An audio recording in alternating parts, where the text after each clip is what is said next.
Not needing validation doesn't always mean you're confident.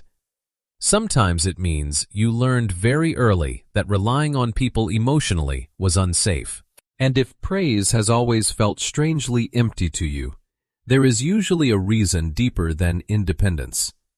You're standing in a crowded, noisy room right after finishing something deeply difficult. Someone walks up and hands you a cold drink. Another person keeps repeating how proud they are of you.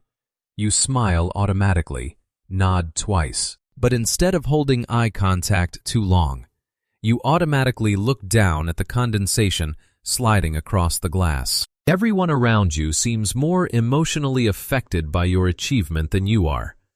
You appreciate the kindness, but internally, nothing really moves. Not relief, not pride, not even excitement for very long. Just a quiet return to neutral. And after a while, you start wondering why praise lands on you intellectually, but never fully reaches you emotionally. This video is about that exact difference.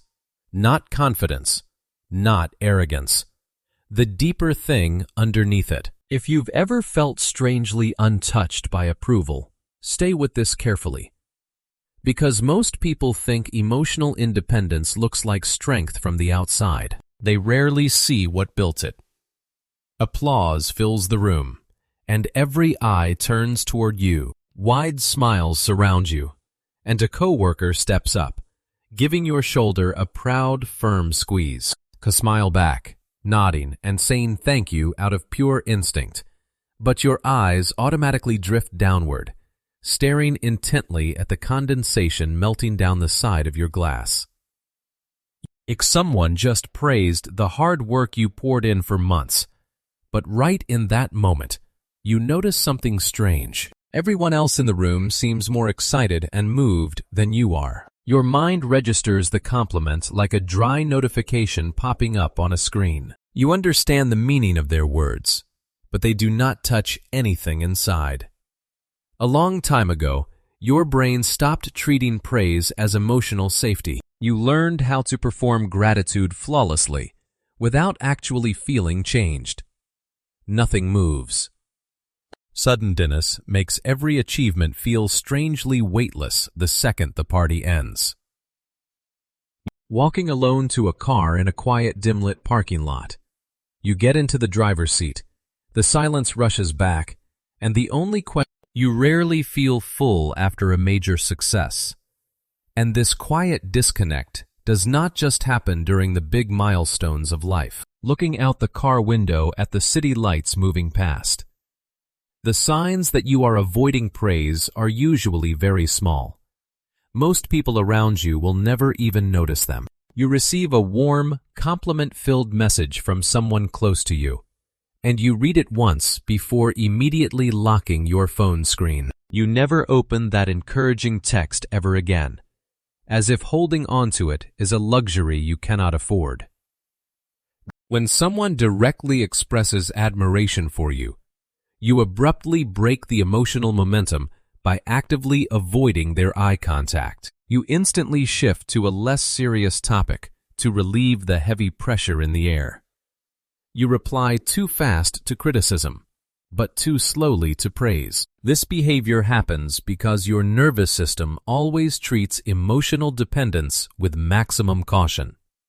Receiving too much praise brings a sense of exposure and vulnerability rather than comfort. You stand frozen in a brief moment of silence, trying to find a way to disappear from the crowd's spotlight. You ask yourself, I don't know what to do once attention stays on me. Because of this, people often experience you as someone who is incredibly hard to read emotionally. Some assume distance where there is actually just self-protection. Being admired often feels more vulnerable than being ignored, and that strange reaction usually starts much earlier than adulthood. You probably didn't decide this consciously. Most adaptations in life happen very quietly. When you were a child, you noticed that praise from those around you came inconsistently.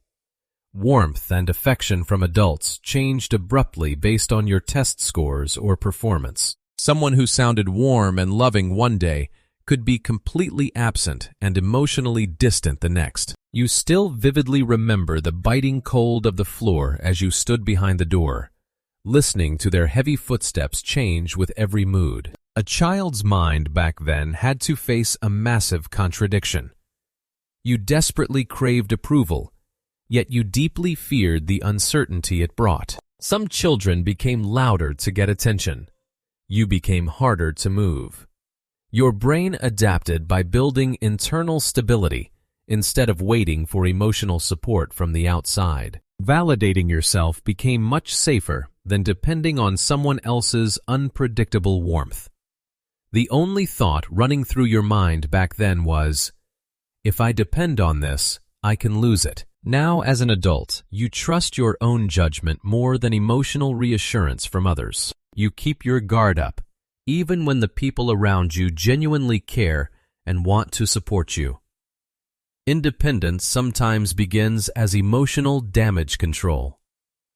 And eventually, this changes the way success feels too. Sometimes success ends with silence, not excitement.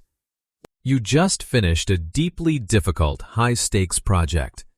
The people around you celebrate harder and with more enthusiasm than you do. But the next morning, everything feels almost identical to every other day. The phone is quiet. The sun still comes up. Your emotional state barely moves. This happens because your brain no longer uses external reactions as proof of your worth. When your value feels internally decided, the emotional spikes stay small. You adapted so well that even joy became quiet. You keep moving forward without fully absorbing the milestones along the way. The only thought in your head is a simple, okay, what's next? Life becomes emotionally muted in the exact moments that should feel the most meaningful. The problem isn't a failure to achieve. It is a failure to arrive emotionally. But the deeper issue isn't emotional flatness. It is trust. Here is the most uncomfortable part. Some of your independence is actually just a pre-rejection. When someone tries to give you genuine emotional reassurance, you immediately push it away. You deflect them with a quick joke, or you use cold logic to analyze the situation. Sometimes you just drop a fast answer that you are totally fine. You tell yourself, if I expect nothing, nothing can collapse. You don't avoid validation because you are above it. You avoid it because it can disappear. This mechanism works because your brain always associates emotional dependence with massive risk. Needing approval creates exposure, and exposure leads to uncertainty that you cannot control. Because of this, you become completely self-contained, even around the safest people.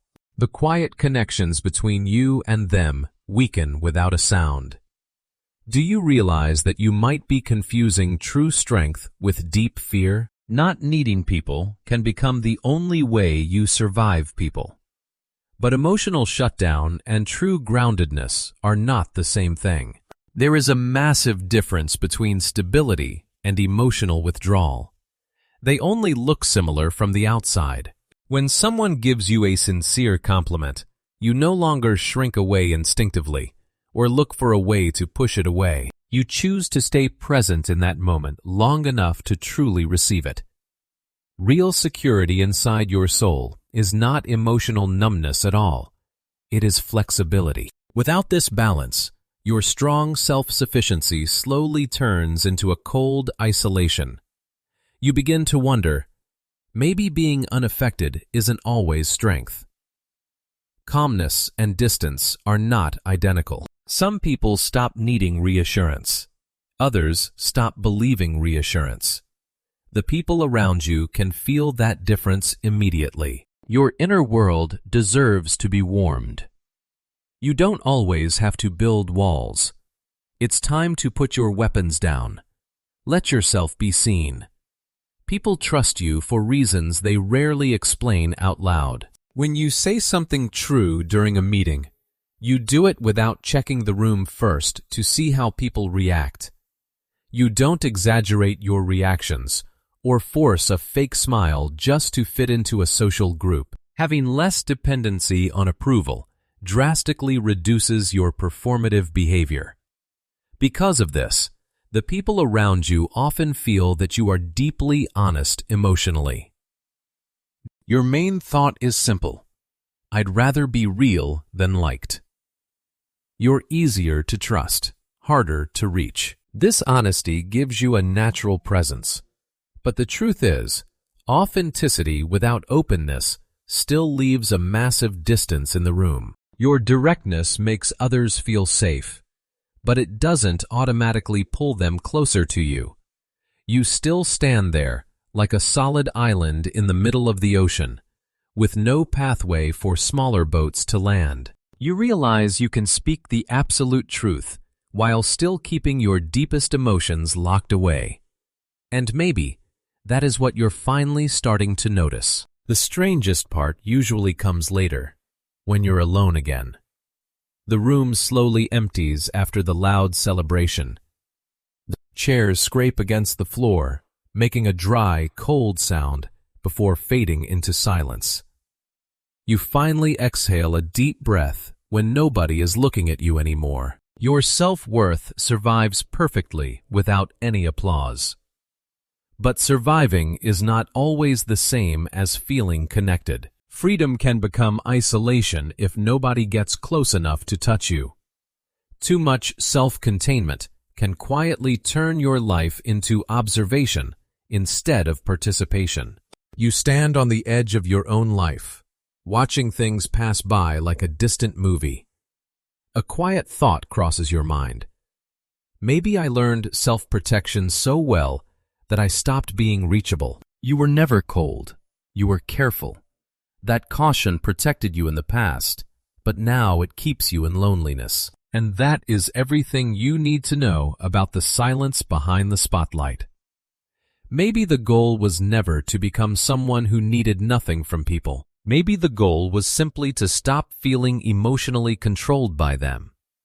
There is a massive difference. One creates a deep steadiness. The other slowly turns connections into something you just observe instead of experience. Some people learned to read a room before they learned to trust one. So they became internally stable very early, quietly. You didn't stop needing reassurance because you were strong. You stopped because depending on it felt dangerous. I'm curious about something. When someone genuinely praises you, what do you usually feel first? Relief? Discomfort? Nothing? Or suspicion? If these videos help you notice things you normally keep private, you can stay here with me. There is so much more to unpack. And maybe that is why the room only feels quiet after everyone leaves. That is the exact moment you finally stop managing yourself for other people. Then you hear your own thoughts again.